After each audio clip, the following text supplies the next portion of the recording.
ಓಂ ಪೂರ್ಣಮದಃ ಪೂರ್ಣಮಿದಂ ಪೂರ್ಣಾತ್ ಪೂರ್ಣಮುದಚ್ಯತೆ ಪೂರ್ಣಸ್ಯ ಪೂರ್ಣಮಾದಾಯ ಪೂರ್ಣಮೇವಾವಶಿಷ್ಯತೆ. ಓಂ ಶಾಂತಿ ಶಾಂತಿ ಶಾಂತಿ.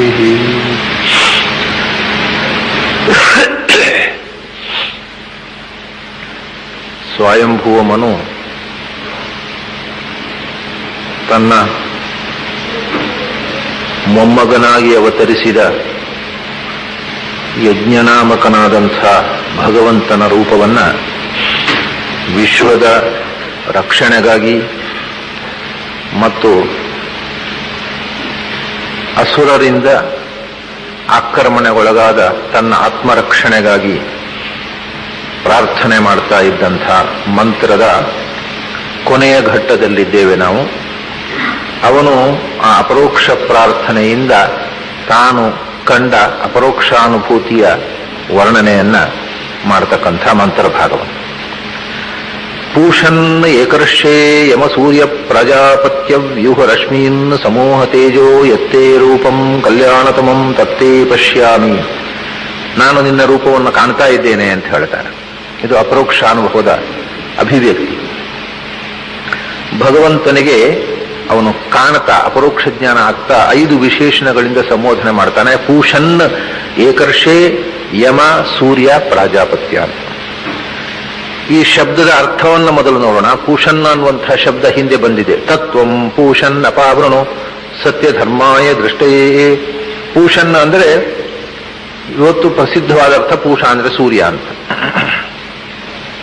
ವಾಸ್ತವಿಕವಾಗಿ ಪೂಷ ಅನ್ನೋದು 12 ಮಂದಿ ಸೂರ್ಯರಲ್ಲಿ ಒಬ್ಬ. ದ್ವಾದಶಾದಿತ್ಯರಲ್ಲಿ ವಿವಸ್ವಾನ್, ಅರ್ಯಮ, ಪೂಷ, ತ್ವಷ್ಟ, ಸವಿತಾ, ಭಗ, ಧಾತ, ವಿಧಾತ, ಪರ್ಜನ್, ವರುಣ, ಮಿತ್ರ, ಇಂದ್ರ, ವಿಷ್ಣು. ಇವರು 12 ಜನ ಆದಿತ್ಯರು. ಪೂಷ ಅನ್ನುವ ಶಬ್ದದ ಅರ್ಥ ಪೋಷಣೆ ಮಾಡುವವ ಅಥವಾ ತಾನು ಸ್ವಯಂ ಗುಣಪೂರ್ಣನಾದವ, ಇನ್ನೊಬ್ಬರನ್ನ ಪೂರ್ಣತೆಗೆ ಒಯ್ಯುವವ, ಪೋಷಣೆ ಮಾಡುವವ, ರಕ್ಷಕ ಅಂತ ಅರ್ಥ. ಏಕರ್ಷಿ ಅಂದ್ರೆ ಪ್ರಸಿದ್ಧವಾದ ಅರ್ಥ, ಒಬ್ಬ ಏಕರ್ಷಿ ಅಂತ ಹೆಸರಿನ ಒಬ್ಬ ಋಷಿ ಇದ್ದ. ಅವನು ಅಥರ್ವ ವೇದದ ದ್ರಷ್ಟೃಗಳಾದಂಥ ಋಷಿಗಳಲ್ಲಿ ಮೂಲದ್ರಷ್ಟಾರನಾದಂಥ ಋಷಿ ಏಕರ್ಷಿ ಅಂತ. ಯಮ ಅಂದ್ರೆ ನಿಮಗೆಲ್ಲ ಅರ್ಥ ಗೊತ್ತಿದೆ, ಮೃತ್ಯು ದೇವತೆ. ಸೂರ್ಯ ಅನ್ನುವುದು ಕೂಡ ಆಕಾಶದಲ್ಲಿ ಕಾಣತಕ್ಕಂಥ ಆ ಬೆಳಕಿನ ಪುಂಜದ ಅಭಿಮಾನಿ ದೇವತೆ. ಪ್ರಾಜಾಪತ್ಯ ಅಂತಂದ್ರೆ ಪ್ರಜಾಪತಿಗೆ ಅಂದ್ರೆ ಚತುರ್ಮುಖನಿಗೆ ಸಂಬಂಧಪಟ್ಟವ. ಇಷ್ಟು ಈ ಶಬ್ದದ ಮೇಲುನೋಟದ ಅರ್ಥಗಳು. ಇದನ್ನ ಭಗವತ್ ಪರವಾಗಿ ಇವನು ಇಷ್ಟು ಶಬ್ದಗಳನ್ನು ಬಳಸಿದ್ದಾನೆ. ಇದರ ಭಗವತ್ ಪರವಾದ ಅರ್ಥ ಈಗ ನೋಡೋಣ. ಪೂಷನ್ ಅಂದ್ರೆ ಆಯಿತು, ಜಗತ್ತಿನ ಪೋಷಣೆ ಮಾಡುವವ, ಸ್ವಯಂ ಪರಿಪೂರ್ಣನಾದವ. ಏಕಋಷಿ ಅಂದ್ರೆ ಪ್ರಸಿದ್ಧವಾದ ಅರ್ಥ ಒಬ್ಬ ಋಷಿ, ಅಥರ್ವ ವೇದವನ್ನು ಕಂಡ ಒಬ್ಬ ಋಷಿ. ಆ ಅಥರ್ವ ವೇದವನ್ನು ಕಂಡ ಋಷಿಯ ಒಳಗಿದ್ದು ಆ ಅಥರ್ವ ವೇದದ ದರ್ಶನವನ್ನು ಆ ಋಷಿಗೆ ಮಾಡಿದಂಥ ಏಕಋಷಿ ನೀನೇ ಅಂತಾನೆ ಸ್ವಯಂಭೂಮನು. ಏಕಋಷಿ ಅನ್ನೋ ಶಬ್ದದ ಎಟಿಮೊಲಾಜಿಕಲ್ ಮೀನಿಂಗು, ಅದರ ನಿರ್ವಚನ, ಅದನ್ನು ಒಡೆದಾಗ ಬರುವ ಅರ್ಥ ಏನಂದ್ರೆ ಏಕ ಅಂತಂದ್ರೆ ಪ್ರಧಾನ ಅಂತ ಅರ್ಥ, ಮುಖ್ಯವಾದ. ಋಷಿ ಅಂತಂದ್ರೆ ಆ ಶಬ್ದದ ಅರ್ಥ ಜ್ಞಾನಿ ಅಂತ ಇಷ್ಟೇ. ನಾವು ಋಷಿಗಳು ಅಂತೇವೆ. ಋಷಿಗಳು ಅಂದ್ರೆ ಜ್ಞಾನಿಗಳು ಅಂತ ಅರ್ಥ. ಋಷ ಜ್ಞಾನೇ ಅಂತ ಧಾತು, ಅದರಿಂದ ಹುಟ್ಟಿದ ಶಬ್ದ ಋಷಿ ಅಂತ. ಅದರಿಂದ ಏಕ ಋಷಿ ಅಂದ್ರೆ ಪ್ರಧಾನ ಜ್ಞಾನ, ಅಂದ್ರೆ ಯಾರ ಜ್ಞಾನ ಸರ್ವಶ್ರೇಷ್ಠವೋ ಅವನು, ಅಂದ್ರೆ ಸರ್ವಜ್ಞ, ಆಮ್ನಿಷಿಯಂಟ್ ಅನ್ನೋದು ಏಕಋಷಿ ಅನ್ನೋದರ ಅರ್ಥ. ಯಮ ಅಂತಂದ್ರೆ ಜಗತ್ತನ್ನು ನಿಯಮನ ಮಾಡುವವ ಅಂತರ್ಥ. ಸೂರ್ಯ ಅಂತಂದ್ರೆ ಸೂರಿ ಪ್ಲಸ್ ಯ. ಸೂರಿಗಳು ಅಂದ್ರೆ ಜ್ಞಾನಿಗಳು, ಜ್ಞಾನಿಗಳಿಗೆ ಮಾತ್ರ ಗಮ್ಯನಾದವ ಸೂರ್ಯ. ಜ್ಞಾನಿಗಳು, ಈ ಸೂರ್ಯ ಜ್ಞಾನಿಗಳಿಗೆ ಮಾತ್ರ ಕಾಣುವುದಲ್ಲ, ಕಣ್ಣಿದ್ದವರಿಗೆಲ್ಲ ಕಾಣ್ತಾನೆ. ಆದರೆ ಒಳಗಣ್ಣು ಇದ್ದವರಿಗೆ ಮಾತ್ರ ಕಾಣುವವನು ನಿಜವಾದ ಸೂರ್ಯ. ಸೂರಿಗಳು ಅಂದ್ರೆ ಜ್ಞಾನಿಗಳು. ಸೂರಿಗಳಿಗೆ ಅಂದ್ರೆ ಜ್ಞೇಯನಾದವ ಸೂರ್ಯ, ಜ್ಞಾನದಿಂದ ತಿಳಿಯಲ್ಪಡಬೇಕಾದವ, ಅಜ್ಞಾನಿಗಳಿಗೆ ಗೋಚರವಾಗುವವನಲ್ಲ. ಪ್ರಾಜಾಪತ್ಯ ಅಂತಂದ್ರೆ ಪ್ರಜಾಪತಿ ಅಂದ್ರೆ ಚತುರ್ಮುಖ, ಅವನಿಂದ ವಿಶೇಷತಃ ಜ್ಞೇಯನಾದವ ಪ್ರಾಜಾಪತ್ಯ. ಎಲ್ಲಾ ಸೂರಿಗಳಿಗೂ ಅವನನ್ನ ತಿಳಿಯುವುದು ಸಾಧ್ಯ. ಆದರೂ ಚತುರ್ಮುಖ ತಿಳಿದಷ್ಟು ಭಗವಂತನನ್ನು ಇನ್ಯಾವ ಜೀವವೂ ತಿಳಿದಿಲ್ಲ. ಯಾಕೆಂದ್ರೆ ಜೀವಕೋಟಿಗಳಲ್ಲಿ ಶ್ರೇಷ್ಠವಾದಂಥ ತತ್ವ ಪ್ರಜಾಪತಿ ತತ್ವ. ಅದನ್ನೇ ನಮ್ಮಲ್ಲಿ ವಾಯು ಜೀವೋತ್ತಮ ಅಂತ. ಜೀವರುಗಳಲ್ಲಿ ಬ್ರಹ್ಮದೇವರು ವಾಯುದೇವರು ತಿಳಿದಷ್ಟು ಪ್ರಮಾಣದಲ್ಲಿ ಭಗವಂತನನ್ನು ಇನ್ನು ಯಾವ ಜೀವವೂ ತಿಳಿಯುವುದು ಸಾಧ್ಯ ಇಲ್ಲ. ಅದರಿಂದ ಪ್ರಜಾಪತಿಗೆ ಚತುರ್ಮುಖನಿಗೆ ವಿಶೇಷತಃ ಗಮ್ಯನಾದ್ರಿಂದ ಪ್ರಾಜಾಪತ್ಯ ಅಂತ. ಇನ್ನೂ ಒಂದು ಸ್ವಾರಸ್ಯ ಇದೆ ಇಲ್ಲಿ. ಸ್ವಯಂಭುವಮನು ತನ್ನ ಮಗಳು ಆಕೂತಿಯನ್ನ ರುಚಿ ಅನ್ನತಕ್ಕಂಥ, ಅಂದ್ರೆ ಅನೇಕ ಪ್ರಜಾಪತಿ ನವ ಪ್ರಜಾಪತಿಗಳು ಅಂತ ಹೇಳ್ತಾರಲ್ಲ, ಹಾಗೆ ಅನೇಕ ಮಂದಿ ಸೃಷ್ಟಿಗೆ ಮೂಲ ಪುರುಷರಾದವರನ್ನು ಪ್ರಜಾಪತಿಗಳು ಅಂತಾರೆ. ಈ ಸೃಷ್ಟಿಯ ಮೂಲದಲ್ಲಿದ್ದಂತಹ ರುಚಿ ಅನ್ನುವ ಪ್ರಜಾಪತಿಗೆ ತನ್ನ ಮಗಳನ್ನು ಕೊಟ್ಟ. ಆ ರುಚಿ ಮತ್ತು ಆಕೂತಿಯವರ ದಾಂಪತ್ಯದ ಫಲವಾಗಿ ಯಜ್ಞನಾಮಕ ಭಗವಂತ ಹುಟ್ಟಿದ. ಅಂದರೆ ಪ್ರಜಾಪತಿಯ ಮಗನಾಗಿ, ರುಚಿ ಪ್ರಜಾಪತಿಯ ಮಗನಾಗಿ ಹುಟ್ಟಿದ, ತನ್ನ ಮೊಮ್ಮಗನಾಗಿ ಹುಟ್ಟಿದಂತಹ ಯಜ್ಞನಾಮಕ ಭಗವಂತನನ್ನು ವಿಶೇಷವಾಗಿ ಪ್ರಾಜಾಪತ್ಯ ಅಂತ ಕರೀತಾನೆ. ಇದಿಷ್ಟು ಈ ಶಬ್ದದ ಅರ್ಥವಾಯಿತು. ಇಲ್ಲಿ ಒಂದು ವಿಶೇಷ ಅನುಸಂಧಾನ ಇದೆ. ಭಗವಂತನ ಸಾಕ್ಷಾತ್ಕಾರ ಹಂತವಾಗಿ ಆಗತ್ತೆ, ಪಂಚರೂಪದ ಸಾಕ್ಷಾತ್ಕಾರ ಆಗತ್ತೆ ಅಂತ ಶಾಸ್ತ್ರಕಾರರು ಹೇಳ್ತಾರೆ. ಮೊದಲು ಅನ್ನಮಯ ಕೋಶವನ್ನು ಗೆದ್ದಾಗ ಅನ್ನಗತನಾಗಿರತಕ್ಕಂಥ ಭಗವಂತನ ಸಾಕ್ಷಾತ್ಕಾರ ಆಗುತ್ತೆ. ಅಂದ್ರೆ ಅನ್ನಮಯ ಕೋಶ ಅಂತ ನಾನು ಹೇಳಿದೆ, ಮಣ್ಣು ಮತ್ತು ನೀರು. ಭೂಮ್ಯಬ್ಗಂ ಅನ್ನನಾಮಾನಂ. ಈ ಪೃಥ್ವಿ ಮತ್ತು ಜಲವನ್ನು ಗೆದ್ದು, ಈ ಕೋಶವನ್ನು ಗೆದ್ದು ಅವನು ಆಚೆಗೆ ಹೋದಾಗ ಅವನಿಗೆ ಅನ್ನದಲ್ಲಿ ಇರತಕ್ಕ ಅನಿರುದ್ಧನ ಸಾಕ್ಷಾತ್ಕಾರ ಆಗುತ್ತೆ. ಅಲ್ಲಿಂದ ಆಚೆಗೆ ಪ್ರಾಣಮಯ ಕೋಶವನ್ನು ಮೀರಿ ನಿಂತಾಗ, ಪ್ರಾಣಮಯ ಕೋಶ ಅಂತಂದ್ರೆ ಅಗ್ನಿ ವಾಯು ಆಕಾಶ, ಆ ಪ್ರಾಣಮಯ ಕೋಶದಲ್ಲಿ ಇರತಕ್ಕಂಥ ಪ್ರದ್ಯುಮ್ನನ ಭಗವಂತನ ಸಾಕ್ಷಾತ್ಕಾರ ಆಗತ್ತೆ. ಅದರ ಆಚೆಗೆ ಮನೋಮಯ ಕೋಶವನ್ನು ಮೀರಿ ನಿಂತಾಗ ಮನೋಮಯ ಕೋಶ ನಿಯಾಮಕನಾಗಿರತಕ್ಕಂಥ ಸಂಕರ್ಷಣನ ಸಾಕ್ಷಾತ್ಕಾರ ಆಗತ್ತೆ. ಅದರ ಆಚೆಗೆ ವಿಜ್ಞಾನಮಯ ಕೋಶವನ್ನು ಗೆದ್ದು ನಿಂತಾಗ ವಿಜ್ಞಾನಮಯ ಕೋಶದಲ್ಲಿ ಮತ್ತು ಚತುರ್ಮುಖನಲ್ಲಿ ಇರತಕ್ಕಂಥ ವಾಸುದೇವನ ಸಾಕ್ಷಾತ್ಕಾರ ಆಗತ್ತೆ. ಆಮೇಲೆ ಕೊನೆಗೆ ನಾರಾಯಣನ ರೂಪದರ್ಶನ ಅಂತ. ಹೀಗೆ ಈ ಪಂಚರೂಪಗಳ ದರ್ಶನ ಮೋಕ್ಷದಲ್ಲಿ ಆಗುತ್ತೆ ಅಂತಕ್ಕಂಥ ಮಾತನ್ನ ಶಾಸ್ತ್ರಕಾರರು ಹೇಳ್ತಾರೆ. ಆ ಪಂಚರೂಪದ ಉಲ್ಲೇಖ ಇಲ್ಲಿದೆ ನೋಡಿ. ಪೂಷನ್ ಅಂದ್ರೆ ಪೋಷಣೆ ಮಾಡ್ತಕ್ಕವ. ಪೋಷಣೆ ಮಾಡ್ತಕ್ಕಂಥ ರೂಪ ಯಾವುದು? ಸ್ಥಿತಿಯೈವ ಪುನಸ್ಸ ಭಗವಾನ್ ಅನಿರುದ್ಧ ನಾಮ. ಜಗತ್ತಿನ ಸ್ಥಿತಿ ಕಾರಣವಾದ ಪೋಷಣೆ ಮಾಡತಕ್ಕಂಥ ರೂಪ ಅನಿರುದ್ಧ ರೂಪ. ಆದ್ದರಿಂದ ಪೂಷನ್ ಅಂದ್ರೆ ಅನಿರುದ್ಧನೇ ಅಂತ ಅರ್ಥ ಆಯ್ತು. ಏಕ ಋಷಿ ಅಂದ್ರೆ ಮುಖ್ಯ ಜ್ಞಾನ, ಅಂದ್ರೆ ಸರ್ವೋತ್ಕೃಷ್ಟವಾದ ಜ್ಞಾನ ಸ್ವರೂಪ ಅಂತ ಅರ್ಥ. ಪ್ರದ್ಯುಮ್ನ ಅಂದ್ರೆ ಏನು? ದ್ಯುಮ್ನ ಅಂದ್ರೆ ಜ್ಞಾನ, ಬೆಳಕು ಅಥವಾ ಜ್ಞಾನ ಅಥವಾ ಸಂಪತ್ತು. ದ್ಯುಮ್ನ ಅಂದ್ರೆ ಸಂಪತ್ತು ಅಂದ್ರೆ ಜ್ಞಾನ ಸಂಪತ್ತೆ, ಬೆಳಕು ಅಂದ್ರೆ ಜ್ಞಾನದ ಬೆಳಕೆ. ಅದರಿಂದ ಪ್ರದ್ಯುಮ್ನ ಅಂದ್ರೆ ಜ್ಞಾನದ ಬೆಳಕನ್ನು ಕೊಡುವವ ಅಂತ ಅನ್ನೋದರ್ಥ. ಏಕಋಷಿ ಅಂದ್ರೂ ಅತ್ಯಂತ ಮುಖ್ಯವಾದ ಜ್ಞಾನ ಸ್ವರೂಪ ಅಂತ ಅನ್ನೋದೇ ಅರ್ಥ. ಹಾಗಾಗಿ ಪ್ರದ್ಯುಮ್ನ ಶಬ್ದ ಏಕಋಷಿ ಶಬ್ದ ಒಂದೇ ಅರ್ಥವನ್ನು ಹೇಳುತ್ತೆ. ಪೂಷನ್ನ ಅಂದ್ರೆ ಅನಿರುದ್ಧ, ಏಕರ್ಷಿ ಅಂದ್ರೆ ಪ್ರದ್ಯುಮ್ನ. ಆಮೇಲೆ ಯಮ, ಯಮ ಅಂದ್ರೆ ಸಂಹಾರಕ ಅಂತ ಅರ್ಥ. ಸಂಕರ್ಷಣ ಸಂಹಾರಕ ರೂಪ. ಅದರಿಂದ ಯಮನಿಗೂ ಅಂತರ್ಯಾಮಿಯಾಗಿ ಯಮನಿಗೂ ಯಮನಾದ ಸಂಕರ್ಷಣನನ್ನು ಯಮ ಅಂತ ಕರೀತಾರೆ. ಹಾಗಾದ್ರೆ ಅನಿರುದ್ಧ, ಪ್ರದ್ಯುಮ್ನ, ಸಂಕರ್ಷಣ ಈ ಮೂರು ರೂಪಗಳಾಯಿತು. ಆಮೇಲೆ ಸೂರ್ಯ, ಜ್ಞಾನಿಗಳಿಗೆ ಗಮ್ಯವಾದ ರೂಪ. ತುರಿಯ ರೂಪ ಅನ್ನುವುದು ಅದು ಜ್ಞಾನಿಗಳಿಗೆ ಕೊನೆಗೆ ಗಮ್ಯವಾದ ರೂಪ ಅಂತ. ತುರಿಯಂ ದೃಶ್ಯತೆ ಕ್ವಾಪಿ ಪ್ರಾಪ್ತಾನಾಂ ಷೋಡಶೀಂ ಕಲಾಂ ಅನ್ನತಕ್ಕಂಥ ಮಾತನ್ನ ಆಚಾರ್ಯರು ಬೇರೆ ಉಪನಿಷತ್ ಭಾಷೆಯಲ್ಲಿ ಹೇಳಿದ್ದಾರೆ. ತುರಿಯ ರೂಪ ಅಂದ್ರೆ ವಾಸುದೇವ ರೂಪ. ಈಗ ಅನಿರುದ್ಧ, ಪ್ರದ್ಯುಮ್ನ, ಸಂಕರ್ಷಣ, ವಾಸುದೇವ. ವಾಸುದೇವ ಅನ್ನೋದು ಈ ಮಾಲಿಕೆಯಲ್ಲಿ 4ನೇ ರೂಪ. ಇದು ಒಂದು ಸೃಷ್ಟಿ ಕಾರಣ, ಒಂದು ಸ್ಥಿತಿ ಕಾರಣ, ಒಂದು ಸಂಹಾರ ಕಾರಣ ಆಯಿತು. ಪ್ರದ್ಯುಮ್ನ ಸ್ಥಿತಿ ಸೃಷ್ಟಿ ಕಾರಣ, ಅನಿರುದ್ಧ ಸ್ಥಿತಿ ಕಾರಣ, ಸಂಕರ್ಷಣ ಸಂಹಾರ ಕಾರಣ, ವಾಸುದೇವ ಮೋಕ್ಷಪ್ರದ ರೂಪ ಅಂತ. ಆದ್ರಿಂದ ಮೋಕ್ಷವನ್ನ ಪಡೆಯುವಂಥ ಜೀವ ಈ ಮೂರು ರೂಪಗಳನ್ನು ಒಂದು ಇತ್ತು. ಭಗವಂತನ ನಾಭಿಕಮಲದಲ್ಲಿ ಬ್ರಹ್ಮ ಹುಟ್ಟಿದ ಅಂತ ಹೇಳೋದಕ್ಕೆ ಹೊರತು ಅಜಸ್ಯ ನಾಭವು ಅಧಿ ಏಕಮರ್ಪಿತಂ. ಹುಟ್ಟದವನ ನಾಭಿಯಲ್ಲಿ, ಹುಟ್ಟದವನ ಹೊಕ್ಕುಳಲ್ಲಿ ಒಂದು ಹುಟ್ಟಿತು.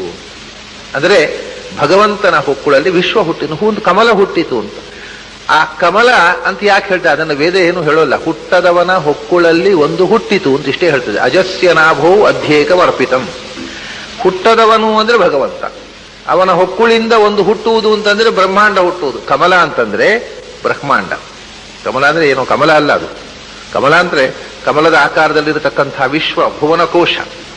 ಆ ಭುವನಕೋಶದ ಮಧ್ಯದಲ್ಲಿ ಆ ಭುವನಕೋಶ ಶರೀರನಾಗಿರತಕ್ಕಂಥ ಚತುರ್ಮುಖ. ಹೀಗೆ ಅಜಸ್ಯ ನಾಭಾವಿದಿಯಸ್ಯ ನಾಭೇ ಅಭೂಚ್ಛ್ರುತೆ ಪುಷ್ಕರಂ ಲೋಕಸಾರಂ ತಸ್ಮೈ ನಮೋ ವ್ಯಸ್ತ ಸಮಸ್ತ ವಿಶ್ವ ವಿಭೂತಯೇ ವಿಷ್ಣವೇ ಲೋಕಕರ್ತ್ರೇ. ಇದು ಸ್ಕಾಂದ ಪುರಾಣದ ಶ್ಲೋಕ. ಅಜಸ್ಯ ನಾಭು ಅನ್ನುವ ಶ್ರುತಿಯಲ್ಲಿ ವಿಷ್ಣುವಿನ ಹೊಕ್ಕುಳಲ್ಲಿ ಒಂದು ಹುಟ್ಟಿತು ಅಂತ ಹೇಳಿದ್ದಾರೆ. ಅದು ಹುಟ್ಟಿದ್ದು ಅಂದರೆ ಬ್ರಹ್ಮಾಂಡ ಸ್ವರೂಪವಾದ ಕಮಲ. ಅದರನ್ನ ಅಂಥ ಹೊಕ್ಕುಳಿಂದ ವಿಶ್ವವನ್ನು ಸೃಷ್ಟಿ ಮಾಡಿದ ಭಗವಂತ ಇಡೀ ಜಗತ್ತಿನ ವಿಷ್ಣುವೇ ಲೋಕಕರ್ತರೇ ನಮಃ. ಅಂಥ ನಾರಾಯಣನಿಗೆ ನಮಸ್ಕಾರ ಅಂತ ಸ್ಕಾಂದ ಪುರಾಣದಲ್ಲಿ ಹೇಳ್ತಾರೆ. ಹೀಗೆ ಪ್ರಜಾಪತಿಗೆ ಕೂಡ ಕಾರಣನಾಗಿ ತನ್ನ ಹೊಕ್ಕುಳಿಂದ ಪ್ರಜಾಪತಿಯನ್ನು ಸೃಷ್ಟಿ ಮಾಡಿದವ ಪ್ರಜಾಪತ್ಯ ನಾರಾಯಣ. ಹೀಗೆ ವಾಸುದೇವ, ಸಂಕೃಷ್ಣ, ಪ್ರದ್ಯುಮ್ನ, ಅನಿರುದ್ಧ, ನಾರಾಯಣ ಪಂಚರೂಪಗಳನ್ನ ಅನ್ನಮಯ ಕೋಶದಲ್ಲಿ ಇರತಕ್ಕಂಥ ಅನಿರುದ್ಧನನ್ನ, ಪ್ರಾಣಮಯ ಕೋಶದಲ್ಲಿ ಇರತಕ್ಕಂಥ ಪ್ರದ್ಯುಮ್ನನನ್ನ, ಮನೋಮಯ ಕೋಶದಲ್ಲಿ ಇರತಕ್ಕಂಥ ಸಂಕರ್ಷಣನನ್ನ ಮತ್ತು ವಿಜ್ಞಾನಮಯ ಕೋಶದಲ್ಲಿ ಇರತಕ್ಕಂಥ ವಾಸುದೇವನನ್ನ, ಆನಂದಮಯ ಕೋಶದಲ್ಲಿ ಇರತಕ್ಕಂಥ ನಾರಾಯಣ. ಈ ಪಂಚರೂಪದ ಸಾಕ್ಷಾತ್ಕಾರ ಈ ವಿಶೇಷಣಗಳಲ್ಲಿದೆ, ಪಂಚಾತ್ಮಕವಾದಂಥ ಪಂಚವಿಶೇಷಣಗಳಿಂದ. ಅಂಥ ಭಗವಂತನನ್ನ ಪ್ರಾರ್ಥನೆ ಮಾಡ್ತಾನೆ. ಪೂಷನ್ ಏಕರ್ಷೇ ಯಮ ಸೂರ್ಯ ಪ್ರಜಾಪತ್ಯ ವ್ಯೂಹರಶ್ಮೀನ್ ಸಮೂಹ ತೇಜ. ಇದೆಲ್ಲ ಎರಡು ವಿಧವಾಗಿರತಕ್ಕಂಥ ಸಾಕ್ಷಾತ್ಕಾರ ಅಂತ ನಿನ್ನೆ ಹೇಳಿದೆ ನಾನು. ಒಂದು ಸೂರ್ಯನ ಪ್ರಖರವಾದ ಬೆಳಕು ಅಪಸರಣೆಯಾಗಿ ಅದರೊಳಗಿರತಕ್ಕಂಥ ಶಾಂತವಾದ ಭಗವಂತನ ತೇಜಸ್ಸು ಕಾಣಬೇಕು. ಇನ್ನೊಂದು ಒಳಗಿರತಕ್ಕಂಥ ನಮ್ಮ ಆವರಣ, ಪರಮಾಚ್ಛಾದಕ ಭಗವಂತನ ಆವರಣ ಕಾಣದಂತೆ ಏನಿದೆ ಅದು ಹೋಗಿ ನಮಗೆ ಸಾಕ್ಷಾತ್ಕಾರ ಆಗಬೇಕು ಅನ್ನುವಂಥ ಮಾತು. ಈ ಎರಡು ಬಗೆಯಿಂದಲೂ ಈ ಮಾತುಗಳಿಗೆ ಅರ್ಥ ಇದೆ. ವಾಸ್ತವಿಕವಾಗಿ ಒಂದು ವಿಷಯ ನಾವು ನೆನಪಿಟ್ಟುಕೊಳ್ಳಬೇಕು. ಈ ಅರ್ಥ ನಾನು ಹೇಳಿದ್ದು ನಮಗೆ ಸಂಬಂಧಪಟ್ಟು. ಸ್ವಯಂಭೂ ಮನುವಿಗೆ ಅಪರೋಕ್ಷ ಜ್ಞಾನ ಆಗಿದೆ. ಈಗ ಸ್ವರೂಪಾಚ್ಛಾದಕವನ್ನು ಅಪಹರಣ ಮಾಡುವಂತ ಪ್ರಾರ್ಥನೆ ಮಾಡುವ ಪ್ರಶ್ನೆ ಇಲ್ಲ. ಅಲ್ಲಿ ಆ ತತ್ಕಾಲದಲ್ಲಿ ಅಪರೋಕ್ಷ ಜ್ಞಾನಿಗಳಿಗೂ ಕೂಡ ತಾತ್ಕಾಲಿಕ ಆವರಣ ಇದೆ. ಅಪರೋಕ್ಷ ಜ್ಞಾನ ಸದಾ ಇರೋದಿಲ್ಲ. ಅವರಿಗೆ ಅಪರೋಕ್ಷ ಜ್ಞಾನ ಆದ ಮೇಲೂ ಪುನಃ ಅದು ಮರೆಯಾಗತ್ತೆ. ಪುನಃ ಅವರು ಪ್ರಾರ್ಥಿಸುವ ಅರ್ಜುನನಿಗೆ ಅಪರೋಕ್ಷ ಜ್ಞಾನ ಆದ ಮೇಲೆ ಕೂಡ ಆವರಣ ಬಂದು ಮರೆಯಾಯಿತು, ಆಮೇಲೆ ಗೀತೋಪದೇಶದಿಂದ ಜ್ಞಾನ ವ್ಯಕ್ತವಾಯಿತು ಅನ್ನತಕ್ಕಂಥ ಮಾತನ್ನ ಶಾಸ್ತ್ರಕಾರ ಹೇಳ್ತಾರೆ. ಜ್ಞಾನಿಗಳಿಗೆ, ಇಂದ್ರಾದಿಗಳಿಗೆ ಕೂಡ ಅಪರೋಕ್ಷ ಜ್ಞಾನ ನಿರಂತರವಾಗಿ ಇರುವುದಿಲ್ಲ. ಆ ಅಪರೋಕ್ಷ ಜ್ಞಾನ ಒಮ್ಮೊಮ್ಮೆ ಮರೆಯಾಗಿ ಅವರಿಗೂ ಮೋಹ ಬರುವುದುಂಟು. ನಮ್ಮ ಕಥೆ ಬಿಟ್ಟುಬಿಡ್ರಿ, ಅಪರೋಕ್ಷ ಜ್ಞಾನಿಗಳಿಗೂ ಕೂಡ ಮೋಹ ಬರುವುದಿದೆ. ಅವರಿಗೂ ಯಾವುದೋ ಒಂದು ಕ್ಷಣಿಕವಾದ ಯಥಾರ್ಥ ಜ್ಞಾನ ಬರುವುದುಂಟು ಅಂತ ಶಾಸ್ತ್ರಕಾರ ಹೇಳ್ತಾರೆ. ಇಷ್ಟು ಕಷ್ಟವಾದಂತಹ ಸ್ಥಿತಿ ಅದು. ಅಪರೋಕ್ಷ ಜ್ಞಾನದಿಂದ ನಿರಂತರ ಅರಿವು ಉಳಿಸಿಕೊಳ್ಳುವುದು ಅಪರೋಕ್ಷ ಜ್ಞಾನಿಗಳಿಗೂ ಕಷ್ಟವಾದಂತಹ ಒಂದು ಸ್ಥಿತಿ. ಹಾಗಾಗಿ ಇವನು ಈಗ ಪ್ರಾರ್ಥನೆ ಮಾಡೋದೇನು ಅಂದ್ರೆ, ನನ್ನ ಅಪರೋಕ್ಷಕ್ಕೆ ಗೋಚರನಾದ ಭಗವಂತನೇ ಈಗ ಮತ್ತೆ ಕಾಣಿಸಿಕೋ ಅಂತ. ಆದ್ದರಿಂದ ಅವನಿಗೆ ಸೂರ್ಯಮಂಡಲದ ಅಪಸರಣ ಅಥವಾ ಮಾತ್ರ ಅಲ್ಲಿ ಕೇಳ್ತಾ ಇರೋದು ಹೊರತು ಅವನು ಹೃದಯದ ಆವರಣದ ಅಪಸರಣ ಅವನಿಗೆ ಆ ಕ್ಷಣದಲ್ಲಿ ಅಗತ್ಯ ಇಲ್ಲ. ಆದರೆ ಆ ತಾತ್ಕಾಲಿಕ ಆವರಣದ ಅಪಸರಣ ಅಷ್ಟೇ.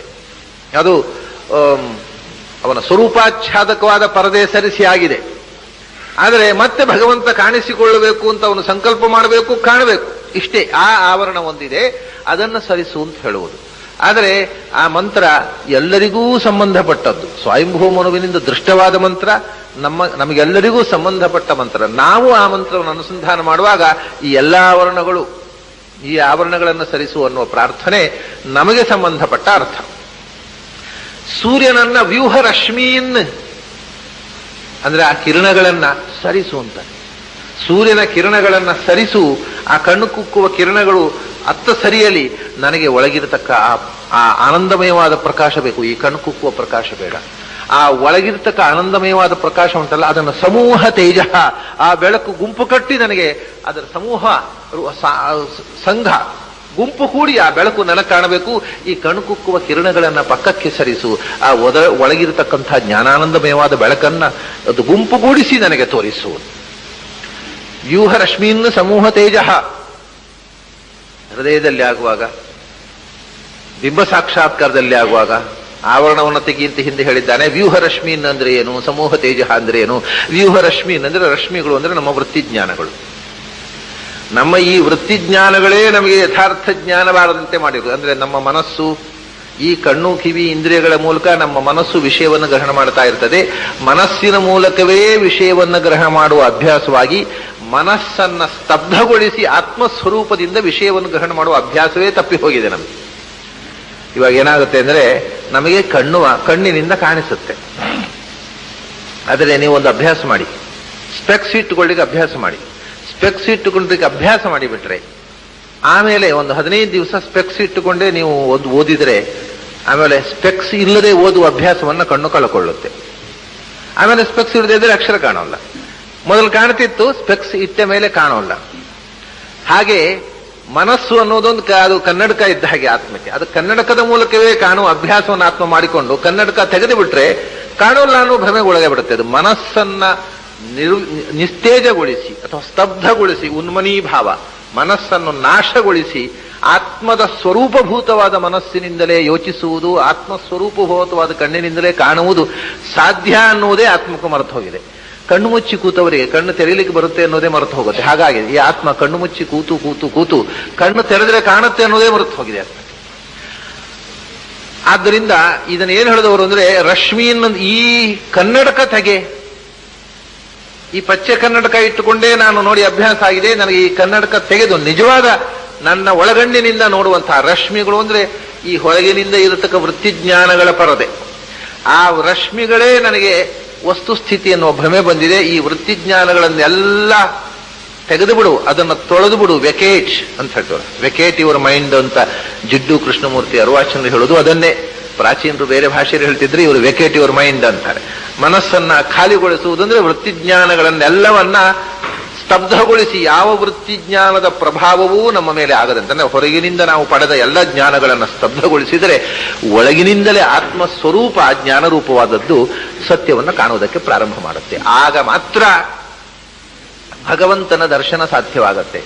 ಕಠೋಪನಿಷತ್ನಲ್ಲಿ ಒಂದು ಮಾತು ಹೇಳ್ತಾರೆ, ಆತ್ಮಾನಂ ರಥಿನಂ ವಿದ್ಧಿ ಶರೀರಂ ರಥಮೇವಚ ಬುದ್ಧಿಂತು ಸಾರಥಿಂ ವಿದ್ಧಿ ಮನಃ ಪ್ರಗ್ರಹಮೇವಚ ಇಂದ್ರಿಯಾಣಿ ಹಯಾನಾಹು ವಿಷಯಾಂಸ್ತೇಷು ಗೋಚರಾನ್ ಆತ್ಮೇಂದ್ರಿಯ ಮನೋಯುಕ್ತಂ ಭುಕ್ತೇತ್ಯಾಹುರು ಮನೀಷಿಣಃ.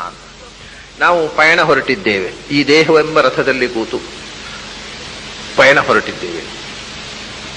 ಅದಕ್ಕೆ ಇಂದ್ರಿಯಗಳೆಂಬ ಕುದುರೆಗಳನ್ನು ಕಟ್ಟಿದ್ದೇವೆ, ಮನಸ್ಸು ಅನ್ನುವಂತಹ ಕಡಿವಾಣ ಹಾಕಿದ್ದೇವೆ, ಬುದ್ಧಿ ಅನ್ನುವ ಸಾರಥಿಯ ಕೈಯಲ್ಲಿ ಆ ಕಡಿವಾಣವನ್ನು ಕೊಡಬೇಕು. ಕೆಲವರು ಕೊಡೋಲ್ಲ, ಬುದ್ಧಿಯೇ ಇಲ್ಲದೆ ಇದ್ದವರು ಏನು ಅದು ಕಡಿವಾಣ, ಬುದ್ಧಿ ಸಾರಥಿ ಇರುವುದಿಲ್ಲ ಕೆಲವರಿಗೆ. ಬುದ್ಧಿ ಇದ್ರೆ ಬುದ್ಧಿ ಕೈಯಲ್ಲಿ ಆ ಕಡಿವಾಣ ಕೊಡಬೇಕು. ಇಷ್ಟೆಲ್ಲ ಮಾಡಿ ಹೋಗುವುದು ಯಾಕೆ? ಒಂದು ಕಡೆ ಅಲ್ಲಿ ವಿಷಯಾಂಸ್ತೇಷು ಗೋಚರ ಅನ್ನೋ ಈ ಇಂದ್ರಿಯಗಳಿಗೆ ಹುಲ್ಲುಗಾವಲು ಯಾವುದು ಅಂದ್ರೆ ಶಬ್ದ ಸ್ಪರ್ಶ ರೂಪರಸಗಂಧಗಳೇ. ಹೀಗೆ ಇರತಕ್ಕಂಥ ಗಾಡಿಯನ್ನ ನಾವು ಹೋಗಬೇಕಾದ ನಿಜವಾದ ಗಮ್ಯ ಸ್ಥಾನಕ್ಕೆ ಹೋಗಬೇಕಾದ್ರೆ ಇವೆಲ್ಲ ಬೇಕು. ಕಡಿವಾಣ ಬೇಕು, ಆ ಕುದುರೆಗಳು ಪಳಗಿರಬೇಕು, ಕಡಿವಾಣ ಇರಬೇಕು, ಸಾರಥಿ ದಾರಿ ಗೊತ್ತಿದ್ದ ಸಾರಥಿ ಬೇಕು. ಅವಾಗ ಹೋಗೋ ಗಮ್ಯ ಸ್ಥಾನಕ್ಕೆ ಹೋಗುವುದು ಎಲ್ಲಿಗೆ? ಅಲ್ಲಿ ಇವತ್ತು ಒಳ್ಳೆ ಸಮಾರಾಧನೆ ಇದೆ, ಊಟಕ್ಕೆ ಹೋಗಬೇಕು ಕರೆದಿದ್ದಾರೆ. ಸರಿ, ಆ ಊಟ ಮಾಡುವವನು ಯಾರು? ಆತ್ಮೇಂದ್ರಿಯ ಸಮಾಯುಕ್ತಂ ಭೋಕ್ತೇತ್ಯಾಹುರ್ಮನೀಷಿಣಃ. ಆತ್ಮೇಂದ್ರಿಯ ಅಂದ್ರೆ ಆತ್ಮೇಂದ್ರಿಯ ಮನೋಯುಕ್ತಂ, ಜೀವಸ್ವರೂಪಭೂತವಾದ ಇಂದ್ರಿಯ ಮನಸ್ಸೇ ಭೋಕ್ತೃ, ಹೊರತು ಈ ಇಂದ್ರಿಯ ಮನಸ್ಸುಗಳಲ್ಲ ಅಂದ್ರು. ನಿಜವಾದ ಆತ್ಮ ಸಾಕ್ಷಾತ್ಕಾರ ಆಗುವುದು ಜೀವಸ್ವರೂಪಭೂತವಾದ ಕಣ್ಣೇ ಭಗವಂತನನ್ನು ಕಾಣಬೇಕು. ಯಾಕೆಂದ್ರೆ ಭಗವಂತ ಜ್ಞಾನಾನಂದಮಯ. ಈ ಅಜ್ಞಾನ ಮತ್ತು ಪಾಂಚಭೌತಿಕವಾದಂತಹ ಕಣ್ಣಿನಿಂದ ಭಗವಂತನನ್ನು ಕಾಣುವುದು ಸಾಧ್ಯವಿಲ್ಲ. ಜ್ಞಾನಾನಂದಮಯವಾದ ರೂಪವನ್ನು ಜ್ಞಾನಾನಂದಮಯವಾದಂತಹ ರೂಪ ಮಾತ್ರ ಕಾಣಬಲ್ಲುದು. ಜೀವಸ್ವರೂಪ ಜ್ಞಾನಾನಂದಮಯ, ಅದರ ಕಣ್ಣು ಕಿವಿ ಮೂಗು ಎಲ್ಲವೂ ಜ್ಞಾನಾನಂದಮಯ. ಆ ಜ್ಞಾನಾನಂದಮಯವಾದ ರೂಪದಿಂದ ಆ ಜ್ಞಾನಾನಂದಮಯನಾದ ಭಗವಂತನನ್ನು ಕಾಣುವುದು ಸಾಧ್ಯ. ಇದು ಬಿಂಬ ಸಾಕ್ಷಾತ್ಕಾರಕ್ಕೆ ಮಾತ್ರ. ಹೊರಗಿನಿಂದ ಕಾಣುವುದಕ್ಕೆ ಈ ಕಣ್ಣಿನಲ್ಲೂ ಕಾಣಬಹುದು. ಅದಕ್ಕೆ ಸಾಧನೆಯೂ ಬೇಡ. ರಾವಣನೂ ರಾಮನನ್ನು ಕಂಡಿದ್ದಾನೆ, ಕೃಷ್ಣನನ್ನ ಕಂಸನೂ ಕಂಡಿದ್ದಾನೆ. ಅವನು ಸಾಧನೆ ಮಾಡಿ ಕಂಡದ್ದಲ್ಲ, ಜ್ಞಾನಾನಂದಮಯವಾದ ಕಣ್ಣಿನಿಂದ ಕಂಡದ್ದೂ ಅಲ್ಲ. ಆದ್ರಿಂದ ಭಗವಂತನ ಅವತಾರ ರೂಪಗಳನ್ನ, ಯಾಕೆಂದ್ರೆ ಅವನು ಇಳಿದು ಬರುವುದೇ ಅದಕ್ಕೋಸ್ಕರ. ನಿಮ್ಮ ಈ ಕಣ್ಣಿಗೂ ಕಾಣಬೇಕು ಅಂತ ಇಳಿದು ಬಂದ.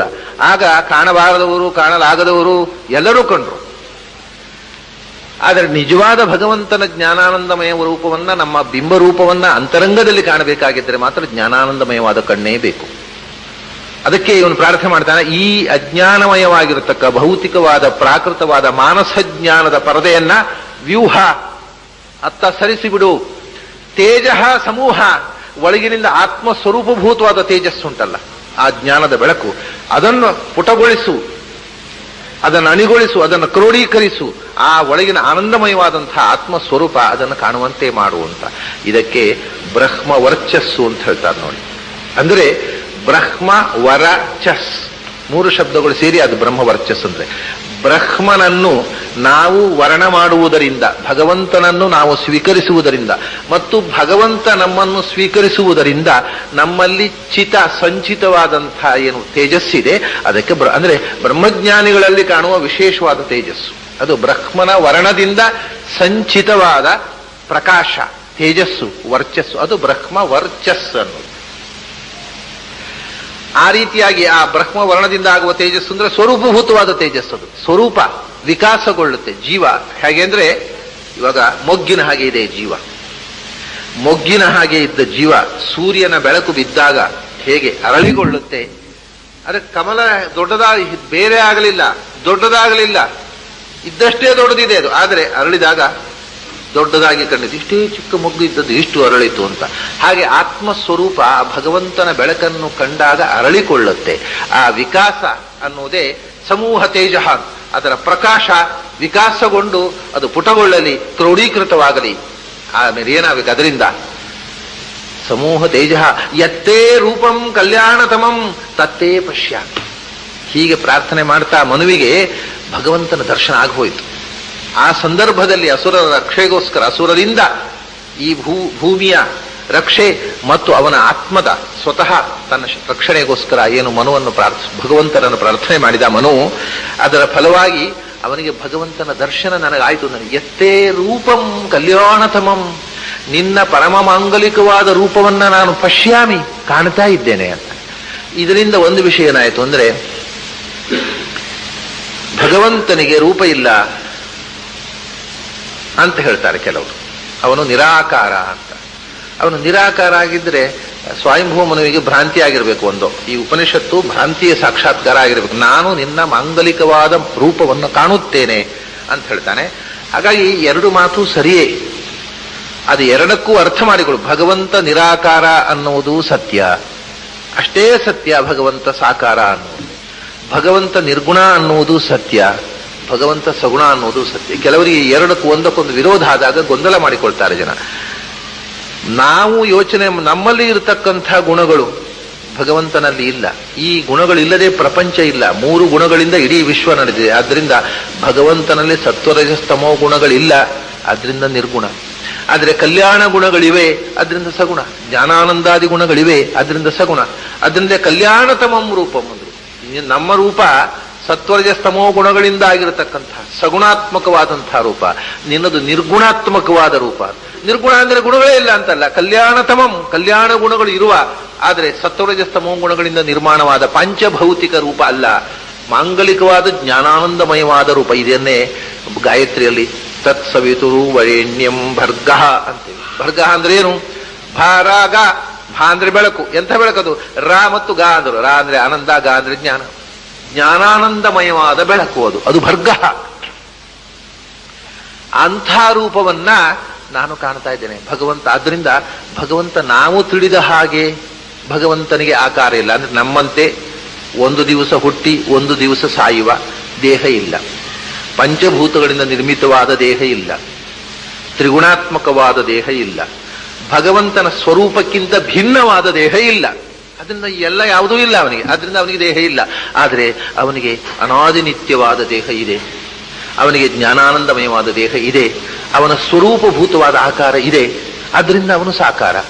ಭಗವಂತ ಸಶರೀರನೂ ಹೌದು, ಭಗವಂತ ಅಶರೀರನೂ ಹೌದು, ಭಗವಂತ ಸಾಕಾರನೂ ಹೌದು, ಭಗವಂತ ನಿರಾಕಾರನೂ ಹೌದು, ಭಗವಂತ ಸಗುಣನೂ ಹೌದು, ಭಗವಂತ ನಿರ್ಗುಣನೂ ಹೌದು. ಉಪನಿಷತ್ತು ಹೇಳ್ತದೆ ಏನು? ಸಾಕ್ಷಿ ಚೇತ ಕೇವಲೋ ನಿರ್ಗುಣಶ್ಚ ಸರ್ವ ಏಕೋ ದೇವ ಸರ್ವಭೂತೇಷು ಗೂಢ ಸರ್ವವ್ಯಾಪಿ ಸರ್ವಭೂತಾಧಿವಾಸ. ಆಮೇಲೆ ಕೊನೆಗೆ ಸರ್ವಾಧ್ಯಕ್ಷ ಅಂತೆಲ್ಲ ಹೇಳಿ ಕೊನೆಗೆ ಸಾಕ್ಷಿ ಚೇತ ಕೇವಲೋ ನಿರ್ಗುಣಶ್ಚ. ಭಗವಂತ ನಿರ್ಗುಣ. ನಿರ್ಗುಣ ಅಂತ ಹೇಳಿದ್ರೆ ಅದ್ರ ಮೊದಲೆಲ್ಲ ಗುಣಗಳಂತ ಹೇಳುತ್ತೆ. ಏನು? ಸಾಕ್ಷಿ. ಸಾಕ್ಷಿ ಅಂದ್ರೆ ಎಲ್ಲವನ್ನು ನೇರವಾಗಿ ನೋಡಬಲ್ಲವನು. ಚೇತ ಜ್ಞಾನಸ್ವರೂಪ. ಕೇವಲ ಅವನಂಥವನು ಇನ್ನೊಬ್ಬನಿಲ್ಲ, ಅಂತಹ ಸರ್ವೋತ್ತಮ ತತ್ವ. ಆದರೆ ಅವನು ನಿರ್ಗುಣ. ಹಾಗಾದ್ರೆ ಈ ಹಿಂದೆ ಹೇಳಿದೆಲ್ಲ ಗುಣಗಳ ಗತಿ ಏನು? ಆದರೆ ಈ ಗುಣಗಳಿಲ್ಲ ಅಂತಲ್ಲ, ದುರ್ಗುಣಗಳು ಇಲ್ಲ ಅಂತ. ಅಂದ್ರೆ ಯಾವುದನ್ನ ನಾವು ಲೋಕದಲ್ಲಿ ಗುಣ ಅಂತಂದ್ರೆ ಸತ್ವರಜಸ್ತಮೋ, ಇಡೀ ಪ್ರಪಂಚ ಇರುವುದು ಸತ್ವರಜಸ್ತಮೋ ಗುಣಗಳಿಂದ. ಅದು ಇಲ್ಲದೆ ಇರೋದು ಅವನಿಗೆ ಒಬ್ಬನಿಗೆ, ಆದ್ರಿಂದ ಅವನೇ ಗುಣ ಅಂತ. ಆದ್ರೆ ಜ್ಞಾನಾನಂದಗಳು ಇಲ್ಲ ದೇವರಿಗೆ, ಏನೂ ಇಲ್ಲ ಅಂತ ಅಂದ್ಬಿಡೋದೆ. ಏನೂ ಇಲ್ಲ ಅಂದ್ರೆ ಏನೂ ಇಲ್ಲ, ದೇವರು ಇಲ್ಲ ಅಂತ ಕೊಡಗೆ. ಏನೂ ಇಲ್ಲದೆ ಇದ್ರೆ ವಸ್ತುವೇ ಇಲ್ಲ ಅಂತ ಅಂದ. ಹಾಗಾಗಿ ಭಗವಂತ ಜ್ಞಾನಾನಂದಮಯ, ಆದರೆ ಸತ್ವರಜಸ್ತಮೋ ಗುಣಗಳ ಪ್ರಭಾವ ಅವನ ಮೇಲೆ ಆಗಲಾರದು. ಅವನು ಇಡೀ ವಿಶ್ವವನ್ನು ಸತ್ವರಜಸ್ತಮೋ ಗುಣಗಳ ಪ್ರಭಾವದಿಂದ ಮಾಡ್ತಾನೆ, ಆದರೆ ಅವನಿಗೆ ಸತ್ವರಜಸ್ತಮೋ ಗುಣಗಳ ಪ್ರಭಾವ ಆಗುವುದಿಲ್ಲ. ಹೀಗೆ ಎತ್ತೇ ರೂಪಂ ಕಲ್ಯಾಣತಮಂ, ಅದು ಮಾಂಗಲಿಕವಾದ ರೂಪ, ಅದನ್ನು ನಾನು ಕಾಣ್ತಾ ಇದ್ದೇನೆ ಅಂತ. ಇಲ್ಲಿ ಒಂದು ಅಹಂಕಾರವಂತಲ್ಲ, ಅಪರೋಕ್ಷ ಜ್ಞಾನ, ನಾನು ಭಗವಂತನನ್ನು ಕಾಣ್ತಾ ಇದ್ದೇನೆ. ಹಾಗೆ ಅಪರೋಕ್ಷ ಜ್ಞಾನಿಗೆ ಬರುವುದೇ ಇಲ್ಲ ಅನ್ಸ. ಮತ್ತೆ ತತ್ ತೇ ಪಶ್ಯಾಮಿ ಅಂತ, ನಿನ್ನ ರೂಪವನ್ನು ನಿನ್ನ ಕರುಣೆಯಿಂದ ನೋಡ್ತಾ ಇದ್ದೇನೆ. ಎರಡು ತೇ ಇದೆ. ಎತ್ತೇ ರೂಪಂ ತೇ ಪಶ್ಯಾಮಿ, ನಿನ್ನ ರೂಪವನ್ನು ನಿನ್ನಿಂದಾಗಿ, ಅಂದ್ರೆ ನೀನು ತೋರಿಸಿದಿ ನನಗೆ ಕಂಡಿತು, ನಾನು ಕಂಡೆ. ನಾನು ಕಂಡದ್ದು ಅಂತನ್ನೋದು ನನ್ನ ಶಕ್ತಿಯಿಂದ ನಾನು ಕಂಡದ್ದಲ್ಲ, ನನಗೆ ಕಾಣುವ ಶಕ್ತಿಯೇ ಇಲ್ಲ. ನೀನು ಕಾಣಿಸಿದೆ, ನನಗೆ ಕಂಡಿತು, ನಾನು ಕಂಡೆ ಅಷ್ಟೆ. ಎತ್ತೇ ರೂಪಂ ತತ್ ತೇ ಪಶ್ಯಾಮಿ ತವ ಅನುಗ್ರಹಾದ, ನಿನ್ನ ಕರುಣೆಯಿಂದ ನನಗೆ ಕಂಡಿತು ಹೊರತು ನನ್ನ ಸಾಮರ್ಥ್ಯದಿಂದ ನಾನು ಕಂಡದ್ದಲ್ಲ. ಹೇಗೆ ಕಂಡಿತು? ಭಗವಂತನ ರೂಪ. ಅವನು ಆದಿತ್ಯ ಮಂಡಲದಲ್ಲಿ ತನ್ನ ಹೃದಯದಲ್ಲಿ ಇರತಕ್ಕ ಭಗವಂತನನ್ನ, ಅಂದ್ರೆ ಸಯಶ್ಚಾಯಂ ಪುರುಷೇ ಯಶ್ಚಾಸಾವಾದಿತ್ಯೇ ಸ ಏಕಃ, ಪಿಂಡಾಂಡದಲ್ಲಿ ಮತ್ತು ಬ್ರಹ್ಮಾಂಡದಲ್ಲಿ ಇರತಕ್ಕ ಭಗವತ್ ಶಕ್ತಿಯ ಸಾಕ್ಷಾತ್ಕಾರ ಆಗಿದೆ. ಅವನು ಸ್ವಯಂಭೂಮನು ಬಹಳ ಎತ್ತರದ ದೇವತೆ. ಅವನು ವ್ಯಾಪ್ತರೂಪೋಪಾಸನೆ ಮಾಡ್ತಕ್ಕವ. ಅವನಿಗೆ ಪಿಂಡಾಂಡದಲ್ಲಿ ಮತ್ತು ಬ್ರಹ್ಮಾಂಡದಲ್ಲಿ ಇರತಕ್ಕ ಭಗವಂತ ಕಾಣಿಸಿದ. ಹೇಗೆ? ಯೋ ಅಸೌ, ಅಸೌ ಅಂದ್ರೆ ಅಸಾವಾದಿತ್ಯ, ನಾವು ಹೇಳುತ್ತೇವೆ ಅಸಾವಾದಿತ್ಯ. ಅಲ್ಲಿ ಸೂರ್ಯಮಂಡಲದಲ್ಲಿ ಅದರಲ್ಲಿ ಇರತಕ್ಕಂಥ ಆ ಕಿರಣಗಳ ಅಡ್ಡಿಯನ್ನ ಅಪಸರಿಸು ಅಂತ ಹೇಳಿದ್ನಲ್ಲ, ಆ ಸೂರ್ಯನ ಒಳಗೆ ಇರತಕ್ಕಂಥ ಭಗವಂತ ಕಾಣ್ತಾ ಇದ್ದಾನೆ, ಅಸೌ. ಆಮೇಲೆ ಸೂರ್ಯನೊಳಗೆ ಅಷ್ಟೇ ಅಲ್ಲ, ಈ ಇಡೀ ಜಗತ್ತಿನಲ್ಲಿ ಹೊರಗಿನಿಂದ ವಾತಾವರಣ ಅಂತ ಹೇಳುದು ನಾವು. ವಾತ ಅಂದ್ರೆ ವಾಯು, ಹೊರಗಿನಿಂದ ಇದನ್ನು ಹುಟ್ಟುಕೊಂಡದ್ದು ವಾತ ಪ್ರಾಣಶಕ್ತಿ, ಒಳಗಿನಿಂದ ಹೊರಗಿನಿಂದ ವಾಯು, ಒಳಗಿನಿಂದ ಪ್ರಾಣವಾಗಿ ಇಡೀ ವಿಶ್ವವನ್ನು ಧಾರಣೆ ಮಾಡಿರತಕ್ಕಂಥ ವಾಯುದೇವರು ಆ ಪ್ರಾಣತತ್ವ ಉಂಟಲ್ಲ, ಅಸೌ. ಅಸೌ ಅಂದ್ರೆ ಒಂದು ಸಪ್ತಮಿ, ಒಂದು ಪ್ರಥಮ, ಅಸು ಶಬ್ದದ ಸಪ್ತಮಿ, ಅಸುವಿನಲ್ಲಿ ಅದು ಮುಂದೆ ಬರುತ್ತೆ. ವಾಯು ಅನಿಲ ಅಮೃತಂ. ಪ್ರಾಣದ ಇಡೀ ವಿಶ್ವವನ್ನ ಪ್ರಾಣಶಕ್ತಿ ಹೊತ್ತುಕೊಂಡಿದೆ. ಪ್ರಾಣಶಕ್ತಿಯನ್ನು ನೀನು ಹೊತ್ತುಕೊಂಡಿದ್ದಿ. ಪ್ರಾಣಶಕ್ತಿಯಲ್ಲಿ ಅಂತರ್ಯಾಮಿಯಾಗಿ ನೀನಿರುವುದನ್ನು ನಾನು ನೋಡ್ತಾ ಇದ್ದೇನೆ. ಅದೇ ಪ್ರಾಣಶಕ್ತಿ ಸೋಲಾರ್ ಎನರ್ಜಿಯಾಗಿ, ಸೌರಶಕ್ತಿಯಾಗಿ ಸೂರ್ಯಮಂಡಲದಲ್ಲಿ ತುಂಬಿರುವುದನ್ನು ನೋಡಿದ್ದೇನೆ. ಅದೇ ಯೋಸಾವಸೌ ಪುರುಷ ಸಹ ಅಹಂ. ಅದೇ ಪ್ರಾಣಶಕ್ತಿ, ಅದೇ ವಿಶ್ವವನ್ನು ತುಂಬಿರತಕ್ಕಂಥ, ಸೂರ್ಯನಲ್ಲಿ ತುಂಬಿ ಸೋಲಾರ್ ಎನರ್ಜಿಯಾದ, ಪ್ರಾಣನೊಳಗೆ ತುಂಬಿ ವಾತಾವರಣದಲ್ಲಿ ತುಂಬಿ ವಾತಾವರಣವನ್ನು ಧಾರಣೆ ಮಾಡಿ ಇಡೀ ಬ್ರಹ್ಮಾಂಡ ಗ್ರಹ ಗೋಲಗಳನ್ನು ಧಾರಣೆ ಮಾಡಿ ಆಕರ್ಷಣ ಶಕ್ತಿಯಾಗಿ ಧಾರಣೆ ಮಾಡಿದ ವಸ್ತುವೇ ನನ್ನೊಳಗೆ ನನ್ನ ಬಿಂಬರೂಪವಾಗಿರುವುದನ್ನು ನಾನು ಕಂಡೆ ಅಂತ. ಇಲ್ಲಿ ಈ ಅಹಂ ಅನ್ನುವಂಥದ್ದು ಶಬ್ದದ ಅರ್ಥ ಏನು? ಅಹಂ ಅನ್ನೋದಕ್ಕೆ ಅಹಂ ಮತ್ತು ಅಹಹ ಅಂತ ಎರಡು ಶಬ್ದಗಳು. ಇದು ಉಪನಿಷತ್ತಿನಲ್ಲಿ ಇದಕ್ಕೆ ಅರ್ಥ ಹೇಳ್ತಾರೆ. ನಾವು ಡಿಕ್ಷನರಿ ನೋಡಿ ಅರ್ಥ ಹೇಳಬಾರ್ದು ಇದಕ್ಕೆ. ಡಿಕ್ಷನರಿ ಹೇಳಿದ್ರೆ ಅಹಂ ಅಂದ್ರೆ ನಾನು, ತ್ವಮ್ ಅಂದ್ರೆ ನೀನು, ಸಹ ಅಂದ್ರೆ ಅವನು, ಇದೆಲ್ಲ ಇದು ಶಬ್ದಮಂಜರಿ ಮತ್ತು ಅಮರಕೋಶ ಓದಿದಾಗ ಬರೋದು. ಅಹಂ ಅಂದ್ರೆ ನಾನು ಯಾಕೆ? ಅಹಂ ಅನ್ನುವ ಶಬ್ದದ ನಾನಿದೆ ಅಕ್ಷರವನ್ನ ಒಡೆದು ಕಾಣಬೇಕು ಅಂತ ಹೇಳಿದ್ನಲ್ಲ, ಪ್ರಾರಂಭದಿಂದ ಈ ಮಾತು ಹೇಳ್ತಾ ಇದ್ದೇನೆ. ವೈದಿಕ ಸಾಹಿತ್ಯದಲ್ಲಿ ಅಕ್ಷರವನ್ನು ಒಡೆದು ಓದಬೇಕು ಅಂತ, ಅಕ್ಷರವನ್ನ ಒಂದಕ್ಕೊಂದು ಪೋಣಿಸಿ ಓದುವುದಲ್ಲ, ಅದನ್ನು ಒಡೆದು ಬಿಡಿಸಿ ಓದಬೇಕು ಅಂತ. ಅದು ವೈದಿಕ ಸಂಪ್ರದಾಯ. ಅದು ಯಾಸ್ಕ ಅದನ್ನು ಮೊದಲು, ಈಗ ನಮಗೆ ಸಿಕ್ಕಿದಂತಹ ಗ್ರಂಥಗಳಲ್ಲಿ ಅತ್ಯಂತ ಪ್ರಾಚೀನ ನಿರ್ವಚನ ಗ್ರಂಥ ಯಾಸ್ಕನದು. ಅವನು ಹೇಳ್ತಾನೆ ಅಕ್ಷರ ಸಾಮ್ಯಾತ್ ನಿರ್ಬ್ರೂಯಾತ್ ನಚೈವ ನ ನಿರ್ಬ್ರೂಯಾತ್ ಅಂತ. ಒಂದು ಅಕ್ಷರದ ಸಾಮ್ಯ ಇದ್ರೂ ಅದನ್ನು ನಿರ್ವಚನ ಮಾಡಿ ಒಂದೊಂದು ಅಕ್ಷರಕ್ಕೂ ಒಂದೊಂದು ಅರ್ಥ ಹಚ್ಚು, ಅಖಂಡವಾದ ರೂಢಾರ್ಥವನ್ನು ವೇದಕ್ಕೆ ಎಂದೂ ಹೇಳಬೇಡ ಅಂತ. ರೂಢವಾದ ಅರ್ಥವನ್ನು ವೇದಕ್ಕೆ ಹೇಳಬೇಡ. ವೇದ ಅನ್ನೋದು ರೂಢವಾದ ನಮ್ಮ ಬಳಕೆಯ ಅರ್ಥವನ್ನು ಹೇಳುವಂಥದ್ದಲ್ಲ. ಆ etymological meaning, every word in Veda definite.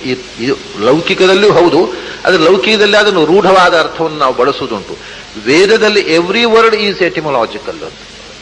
Every word is etymological. ನಿರ್ವಚನ ಮಾಡದೆ ವೇದಕ್ಕೆ ಅರ್ಥ ಮಾಡಬೇಡ. ಅಹಂ ಅನ್ನೋದರ ನಿರ್ವಚನ ಏನು? ಹಮ್ ಅಂದ್ರೆ ಹಾನ, ಬಿಡುವುದು. ಅಹಂ ಅಂದ್ರೆ ಬಿಡಲಾಗದ್ದು ಅಂತ. ನಮಗೆ ನಮ್ಮ ಅಹಂ ಬಿಡ್ಲಿಕ್ಕೆ ಬರೋಲ್ಲ ನೋಡಿ. ಅದೇ ಅಹಂ ಅಂದ್ರೆ ಬಿಡಲಾಗದ ಸಂಗತಿ ಅಂತ. ಯಾವುದನ್ನು ಬಿಡಲಿಕ್ಕೆ ಆಗುವುದಿಲ್ಲವೋ ಅದು ಅಹಂ. ನಾನು ನನಗೆ ಅಹಂ, ಯಾಕೆ ನನ್ನನ್ನು ಬಿಟ್ಟು ನಾನು ಇರೋದು ಸಾಧ್ಯ ಇಲ್ಲ. ನಿಮಗೆ ನೀವು ಅಹಂ, ನೀವು ನನಗೆ ಅಹಂ ಅಲ್ಲ. ನಿಮಗೆ ನೀವು ಅಹಂ, ನನಗೆ ನಾನು ಅಹಂ, ಅವರವರಿಗೆ ಅವರವರು ಅಹಂ. ಆದರೆ ಯಾರೂ ಭಗವಂತನನ್ನು ಬಿಟ್ಟಿರುವುದಾಗುವುದಿಲ್ಲ. ಭಗವಂತ ಎಲ್ಲರಿಗೂ ಅಹಂ. ನಾವು ಅಹಂ ಅಹಂ ಅನ್ನುವುದು ಒಬ್ಬೊಬ್ಬನಿಗೆ ಒಂದೊಂದು ಅಹಂ. ಭಗವಂತ ಇಡೀ ವಿಶ್ವದ ಅಹಂ. ಅದರಿಂದ ಭಗವಂತನನ್ನು ಅಹಂ ಅಂತ ಕರೀತಾರೆ. ಎಲ್ಲಿ ಒಳಗೆ, ದೇಹದ ಒಳಗೆ ಇರತಕ್ಕಂತಹ, ಶರೀರದ ಒಳಗಿರತಕ್ಕ ಭಗವಂತನನ್ನು ಅಹಂ ಅಂತ ಕರೀತಾರೆ. ಸೂರ್ಯಮಂಡಲದಲ್ಲಿರುವ ಭಗವಂತ, ನನ್ನೊಳಗಿರುವ ಭಗವಂತ ಎರಡು ಮಾತು. ಸೂರ್ಯಮಂಡಲದಲ್ಲಿರತಕ್ಕ ಭಗವಂತನಿಗೆ ಆಹಾಹ ಅಂತ ಹೆಸರು. ಇದು ಬೃಹದಾರಣ್ಯ ಹೇಳ್ತಾರೆ. ಸೂರ್ಯಮಂಡಲದಲ್ಲಿ ಇರತಕ್ಕ ಭಗವಂತನಿಗೆ ಆಹಾಹ ಅಂತ ಹೆಸರು, ದೇಹದೊಳಗಿರತಕ್ಕ ಭಗವಂತನಿಗೆ ಅಹಂ ಅಂತ ಹೆಸರು. ಒಂದಕ್ಕೆ ವಿಸರ್ಗ, ಒಂದಕ್ಕೆ ಸೊನ್ನೆ ಅಷ್ಟೇ, ಎರಡು ಶಬ್ದ. ಆಹ ಶಬ್ದ. ಅದು ಯಾಕೆ ಆಹಾಹ ಅಂದರೆ ಬೆಳಕು. ಸೂರ್ಯಮಂಡಲದಲ್ಲಿದ್ದು ಬೆಳಕು ನೀಡುವವನಾದ್ರಿಂದ ಅವನು ಆಹಾಹ. ನಮ್ಮೊಳಗೆ ಇದ್ದು ಅವನನ್ನು ಬಿಟ್ಟು ನಮಗೆ ಇರಲಾಗದಂತಹ ರೀತಿ ನಮ್ಮ ರಕ್ಷಣೆ ಮಾಡೋದ್ರಿಂದ ಅವನ ಅಹಂ. ಒಂದು ಅಹಂ, ಒಂದು ಅಹಹ. ಹೊರಗಿರುವ ಅಹಹ, ಒಳಗಿರುವ ಅಹಂ. ಒಂದು ಸೊನ್ನೆ, ಒಂದು ವಿಸರ್ಗ ಸೇರಿಸಿಬಿಟ್ರೆ ಎರಡು ಭಗವಂತನ ಅಹ ಸಂವತ್ಸರೋ ವಹ್ನಿ, ಅಹ ಸಂವತ್ಸರೋ ವ್ಯಾಳ. ವಿಷ್ಣು ಸಹಸ್ರನಾಮದಲ್ಲಿ 2 ಬಾರಿ ಅಹ ಶಬ್ದವನ್ನು ಬಳಸಿದ್ದಾರೆ. ಆ ಅಹಹ ಅಂತ ಅನ್ನೋದು, ಅಹಂ ಅನ್ನೋದು ಒಂದೇ ಅರ್ಥ. ಆ ಬೆಳಕನ್ನು ಬಿಟ್ಟು ನಾವು ಬದುಕಲಾರೆವು.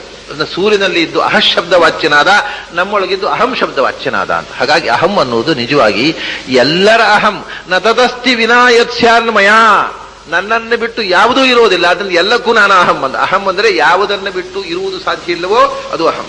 ನಹೀಯತೆ ಅಹೇಯತ್ವಾದ ಅಹಂ, ಯಾವುದನ್ನು ಬಿಟ್ಟಿರುವುದು ಸಾಧ್ಯ ಇಲ್ಲವೋ ಅದು ಅಹಂ. ನಾವು ಎಲ್ಲವನ್ನೂ ಬಿಟ್ಟಿರಬಹುದು, ಆದರೆ ಭಗವಂತನನ್ನು ಬಿಟ್ಟಿರಲಿಕ್ಕೆ ಆಗುವುದಿಲ್ಲ. ನಮ್ಮ ಸ್ವರೂಪವನ್ನು ಬಿಟ್ಟು ನಾವು ಇರೋದಾಗುವುದಿಲ್ಲ. ಅದರಿಂದ ನಮಗೆ ನಾವು ಅಹಂ. ಆದ್ರೆ ಇನ್ನೊಬ್ಬರಿಗೆ ನಾವು ಅಹಂ ಅಲ್ಲ. ಇನ್ನೊಬ್ಬರಿಗೆ ಅವನಿಗೆ ಅಹಂ ಜಾಸ್ತಿ ಆಯ್ತು ಅಂತಾರೆ. ಹಾಗೆಲ್ಲ ನಡ್ಕೊಂಡ್ರೆ ಅವನಿಗೆ ಬಹಳ ವಿಪರೀತ ಅಹಂ. ಯಾರಿಗೆ ಅಹಂ ಅವನಿಗಾಯ್ತು, ನಮಗೇನಾಗಬೇಕು ಅಂತೇವೆ. ಅವನಿಗೆ ಅಹಂ ಇದ್ರೆ ಅವನಿಗಾಯ್ತು, ನಮಗೇನು ಅಂತ. ಇನ್ನೊಬ್ಬ ನನ್ನ ಅಹಂ ನಿಮಗೆ ಏನೂ ಅಲ್ಲ, ಅದು ನನಗೆ ದೊಡ್ಡ ಸಂಗತಿ, ನಿಮಗೆ ಇಟ್ ಈಸ್ ನಥಿಂಗ್. ಅಷ್ಟೇ ಅಲ್ಲ, ಅದರ ಬಗ್ಗೆ ತಿರಸ್ಕಾರ ಇದೆ. ಆದರೆ ಭಗವಂತ ಎಲ್ಲರಿಗೂ ಅಹಂ. ಆದ್ದರಿಂದ ಅವನನ್ನ ಸಾಕ್ಷಾತ್ಕಾರದಲ್ಲಿ ನೀನು ಅಹಂ, ನೀನು ಅಹಂ, ನೀನು ಅಹಂ. ನೀನು ನನ್ನೊಳಗೆ ಅಹಂ ಶಬ್ದವಾಚ್ಯನಾಗಿ ಇರುವುದರಿಂದ ನಾನು ಅಹಂ ಆಗಿದ್ದೇನೆ, ನಾನು ಆಗಿದ್ದೇನೆ. ನೀನು ಅಹಂ ಆಗಿರೋದ್ರಿಂದ, ನೀನು ಬಿಂಬರೂಪದಲ್ಲಿ ಅಹಂ ಶಬ್ದವಾಚ್ಯನಾಗಿರೋದ್ರಿಂದ ನಾನೂ ಅಹಮಸ್ಮಿ. ಇಲ್ಲದೇ ಇದ್ರೆ ನಾನಲ್ಲ. ಯಾಕಂದ್ರೆ ನನಗೆ ನನ್ನ ತನವನ್ನು ಕೊಟ್ಟವನು ನೀನು ಅಹಂ.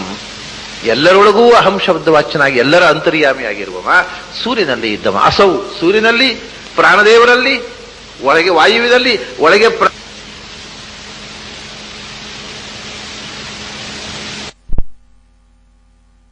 ಅಸ್ಮಿ ಅಂತ ಅನ್ನುವಂತಹ ಶಬ್ದ ಆಗಿದ್ದೇನೆ ಅನ್ನೋದು ಅಷ್ಟೇ ಅರ್ಥ ಅಲ್ಲ. ಅದಕ್ಕೆ ಅಹಂ ಅಂತ ಅನ್ನುವ ಶಬ್ದ ಎಲ್ಲಿ ಬರ್ತದೆ ಅಲ್ಲಿ ಅದರ ಜೊತೆಗೆ ಆಗಿದ್ದೆ, ಅಸ್ಮಿ ಅನ್ನು ಬಹು ಉತ್ತಮ ಪುರುಷವನ್ನು ಪ್ರಯೋಗಿಸಬೇಕು. ಅಹಂ ಅಸ್ಮಿ ಅಂದರೆ ನಾನು ಆಗಿದ್ದೇನೆ, ಅಥವಾ ಭಗವಂತ ಅಹಂ ಶಬ್ದವಾಚ್ಯ ಆಗಿದ್ದಾನೆ ಅಂತ ಹೇಳೋದಕ್ಕೂ ಅಸ್ಮಿ ಅಂತ ಹೇಳ್ಬೇಕು. ಅಸ್ತಿ ಅಂತ ಹೇಳಲಿಕ್ಕೆ ಆಗುವುದಿಲ್ಲ. ಯಾಕೆಂದ್ರೆ ಅದು ಶಬ್ದದ ನಿಯಮ. ಅಹಂ ಶಬ್ದ ಬಂದಾಗ ಉತ್ತಮ ಪುರುಷ. ಈಗ ನೀನು ಸಹ ಭವಾನ್ ಗಚ್ಚತಿ. ಈಗ ಗಚ್ಚತಿ ಅಂದ್ರೆ ಹೋಗುತ್ತಾನೆ. ಆದರೆ ಭವಾನ್ ಗಚ್ಚತಿ, ಭವಾನ್ ಅಂತ ಅನ್ನೋದು ಗಚ್ಚತಿ ಅಂದ್ರೆ ಹೋಗುತ್ತಾನೆ. ಆದ್ರೆ ಭವಾನ್ ಗಚ್ಚತಿ ಅಂದ್ರೆ ನೀನು ಹೋಗುತ್ತಿ. ಅರೆ ಗಚ್ಚತಿನ ಹೋಗುತ್ತಾನೆ ಅಂತ ಅರ್ಥ. ಭವಾನ್ ಶಬ್ದ ಬರುವಾಗ ಗಚ್ಚತಿ ಪ್ರಥಮ ಪುರುಷ ಪ್ರಯೋಗಿಸಬೇಕು, ಮಧ್ಯಮ ಪುರುಷ ಪ್ರಯೋಗಿಸಬಾರದು. ಅದಕ್ಕೆ ಹೋಗುತ್ತಿ ಅಂತಲೇ ಅರ್ಥ. ಹೀಗೆ ಇದು ಈ ಶಬ್ದದ ವ್ಯಾಕರಣದ ನಿಯಮ. ಅಹಂ ಶಬ್ದ ಎಲ್ಲಿ ಬಂತು ಅಂದ್ರೆ ಅಸ್ಮತ್ ಶಬ್ದ, ಅಲ್ಲಿ ಅಸ್ಮಿ ಅಂತ ಪ್ರಯೋಗ ಮಾಡಿ. ಅಹಂ ಅಸ್ಮಿ ಅಂದ್ರೆ ಅಹಂ ಶಬ್ದ ವಾಚ್ಯನಾಗಿದ್ದಾನೆ. ಅದರಿಂದ ನಾನು ಅಹಂ ಶಬ್ದ ವಾಚ್ಯನಾಗಿದ್ದೇನೆ, ನಾನು ಕೂಡ. ಇನ್ನೂ ಒಂದು ಅರ್ಥ ಇದೆ. ನಾನು ಮೊನ್ನೆ ಈ ವಿಷಯ ಹೇಳ್ತಾ ಬೈಬಲ್ನಲ್ಲಿ ಬಂದಂತಹ ಒಂದು ಮಾತನ್ನು, ಜಂಡವೆಸ್ತಾದಲ್ಲಿ ಬಂದಂತಹ ಒಂದು ಮಾತನ್ನು ಹೇಳಿದೆ ನಾನು. ಬೈಬಲ್ನಲ್ಲಿ ಮೋಸೆಸ್ಸಿಗೆ ದೇವರು ಹೇಳಿದಂತಹ ಮಾತು ಅಂತ ಇದೆ. What is thy name? If they ask me what is his name, what shall I say unto them the people of Israel. Moses ಕೇಳ್ತಾನೆ ದೇವರ ಹತ್ರ, ನಿನ್ನ ಹೆಸರು ಏನು? ಯಾಕೆಂದ್ರೆ ನಿನ್ನ ದೇವರ ಹೆಸರೇನು ಅಂತ ಯಾರಾದ್ರೂ ನಾನು ಹೋಗಿ ಹೇಳ್ತೇನೆ. ಈಗ ದೇವರ ಸಂದೇಶ ಅಂತ ಹೇಳು ಅಂತ ಹೇಳಿ ದೇವರು ಹೇಳಿದ್ರಪ್ಪ, ಅದು ಯಾವ ದೇವರಯ್ಯ, ಅವನ ಹೆಸರೇನು ಅಂತ ಕೇಳಿದರೆ ಜನರು, ನಾನು ಏನು ಹೇಳಬೇಕು? ದೇವರು ಯಾವ ದೇವರು ಅಂತ ಹೇಳಬೇಕು ನಾನು ಅಂತ ಕೇಳಿದಾಗ ಭಗವಂತ ತನ್ನ ಹೆಸರನ್ನು ಹೇಳಿದ ಅಂತ ಹೇಳ್ತದೆ Bible. I am that I am. I am hath sent me and to you the people of Israel. ಭಗವಂತ ಕಳಿಸಿದ ಅಂತ ಹೇಳಪ್ಪ. ಏನ್ ಹೆಸರು ದೇವರಿಗೆ? ಐ ಆಮ್ ಅಂತ ಹೆಸರು ಅಂತ ಹೇಳು. ಅಹಮಸ್ಮಿ ಅಂತ ನನ್ನ ಹೆಸರು ಅಂತ ಹೇಳು. I am hath sent me and to you the people of Israel. ನಿಮಗೆ ಯಾರ ಸಂದೇಶ ಇದು? ಇದು ಅಹಮಸ್ಮಿಯ ಸಂದೇಶ. ಅಹಮಸ್ಮಿ ಅಂದ್ರೆ ಅಹಮಸ್ಮಿ ಅಂತ ಹೆಸರು ಅವ್ರದ್ದು. ಅಹಮಸ್ಮಿ I am hath sent me. ಇದು ಯಾವ English? I am hath sent me and to you the people of Israel ಅಂತ ಹೇಳೋದು. ಇವನು ಬಂದು ಐ ಆಮ್ ಹೇಳಿದಾನೆ ಅಂತ ಹೇಳಿದ ಆಮೇಲೆ ಮುಂದೆ ಅದೇ ರೀತಿ ಝಂಡವೆಸ್ತಾದಲ್ಲಿ ಜರತುಷ್ಟ್ರ ಅವನು ಹೇಳ್ತಾನೆ, what is the best name and most efficacious name for prayer? ಅಹ್ಮಿ is my best and most efficacious name for prayer. ಇದು ರಹಸ್ಯ ನಾಮ. ಅಸ್ಮಿ ಅಂತ ಉಪಾಸನೆ ಮಾಡು, ಇದು ನನ್ನ ಹೆಸರು ಅಂತ.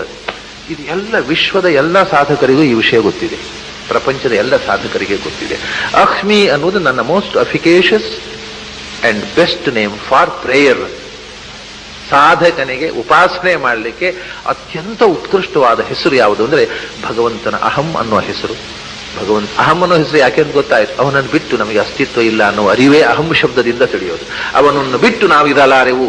ಅವನು ಎಲ್ಲರ ಅಹಂ, ನನ್ನ ಅಹಂ, ನಿಮ್ಮ ಅಹಂ, ವಿಶ್ವದ ಅಹಂ, ಪ್ರತಿಯೊಂದರ ಅಣುಕಣದ ಅಹಂ ಅವನು. ಆದ್ರಿಂದ ಅವನು ಅಹಂ. ಆದ್ದರಿಂದಲೇ ಅವನು ಅಸ್ಮಿ. ಅಸ್ಮಿ ಅಂದ್ರೆ ಏನು?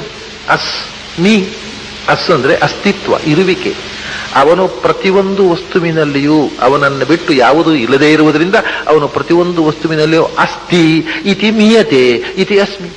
ಹಾಗೆ ಪ್ರತಿಯೊಂದು ವಸ್ತುವಿನಲ್ಲೂ ಅವನು ನಿರಂತರವಾಗಿ ಇರುವವನು ಅಂತ ಶಾಸ್ತ್ರದಿಂದ ತಿಳಿಯಲ್ಪಟ್ಟವನು, ಜ್ಞಾನಿಗಳಿಂದ ಸಾಕ್ಷಾತ್ಕರಿಸಲ್ಪಟ್ಟವನು.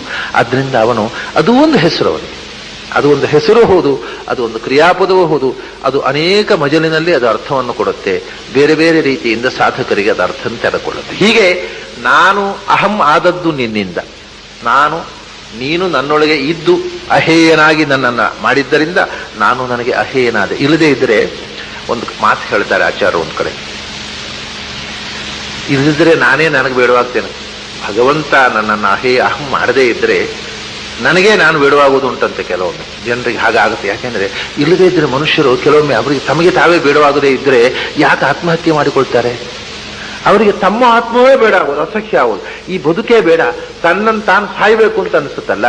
ಹಾಗಾದ್ರೆ ತಾನು ಕೂಡ ತನಗೆ ಹೇಯಾಗಿಬಿಡ್ತಾನೆ, ಅಹಂ ಆಗೋಲ್ಲ, ಇದು ಬೇಡ ಅಂತ ತನ್ನ ಬಗ್ಗೆಯೇ ತನಗೆ ಜುಗುಪ್ಸೆ ಒಂದು ಏನು ಮಾಡೋದು? ತನ್ನ ಆತ್ಮವನ್ನು ಕೊಲ್ಲಿಕ್ಕೆ ಬರೋದಿಲ್ಲ, ಅದಕ್ಕೆ ಹಗ್ಗ ಹಾಕ್ಕೋತಾನೆ, ಈ ಶರೀರವನ್ನು ಕೊಲ್ತಾನೆ. ಯಾಕಂದ್ರೆ ತನ್ನ ಬಗ್ಗೆ ತನಗೆ ಜುಗುಪ್ಸೆ ಬಂದಾಗ ಮನುಷ್ಯ ಆತ್ಮಹತ್ಯೆ ಮಾಡಿಕೊಳ್ತಾನೆ. ಅದ ಕಾರಣ ತನ್ನ ಬಗ್ಗೆ ತನಗೆ ಜುಗುಪ್ಸೆ ಅಂದ್ರೆ ತಾನೇ ತನಗೆ ಹೇಯನಾದ ಅನ್ನ ಭಗವಂತ ಒಳಗೆ ಇದ್ದು ಅದನ್ನ ಅಹೇಯತ್ವವನ್ನ ಅವನ ಭಾವನೆಯನ್ನು ಕೊಟ್ಟರೆ ಅಹಂ, ಇರದಿದ್ರೆ ಅದು ಹೇಯವಾಗಿ ಬಿಡುತ್ತೆ.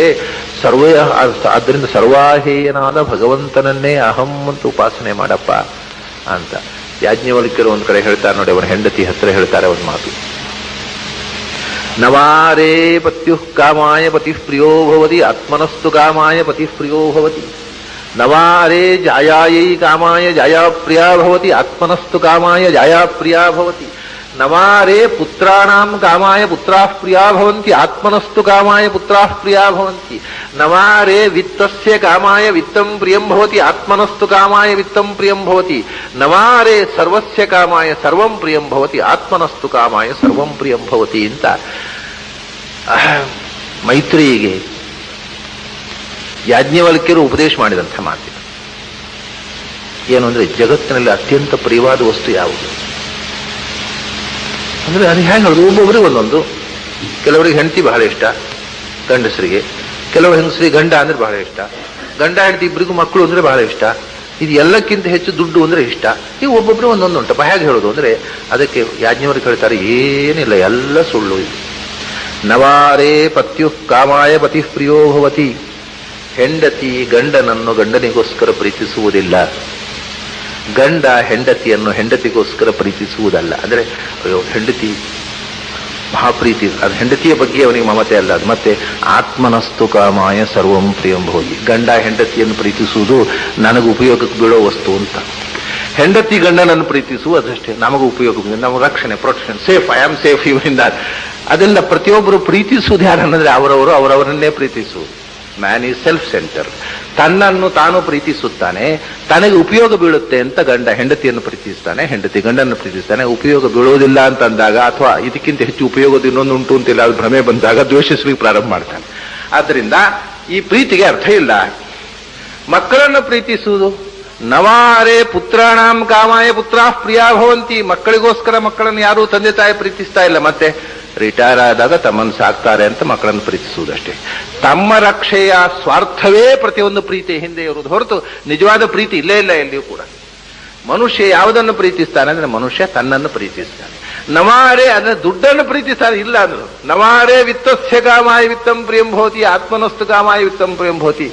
ದುಡ್ಡನ್ನು ದುಡ್ಡಿಗೋಸ್ಕರ ಪ್ರೀತಿಸೋದಲ್ಲ, ಅವನು ದುಡ್ಡಿನಿಂದ ನನಗೆ ಬೇಕಾದ ಸುಖವನ್ನ ನಾನು ಪರ್ಚೇಸ್ ಮಾಡಬಹುದು ಅನ್ನೋದಕ್ಕೋಸ್ಕರ ದುಡ್ಡನ್ನು ಪ್ರೀತಿಸುವುದು. ನಾನು ನನ್ನನ್ನು ಪ್ರೀತಿಸ್ತೇನೆ ಅನ್ನುವುದು ಸುಳ್ಳು. ಯಾವಾಗ ನನ್ನ ಮೇಲೆ ನನಗೆ ಅಸಹ್ಯ ಭಾವನೆ ಬರ್ತದೆ, ಭಗವಂತ ತಿರುಗಿ ನಿಂತರೆ.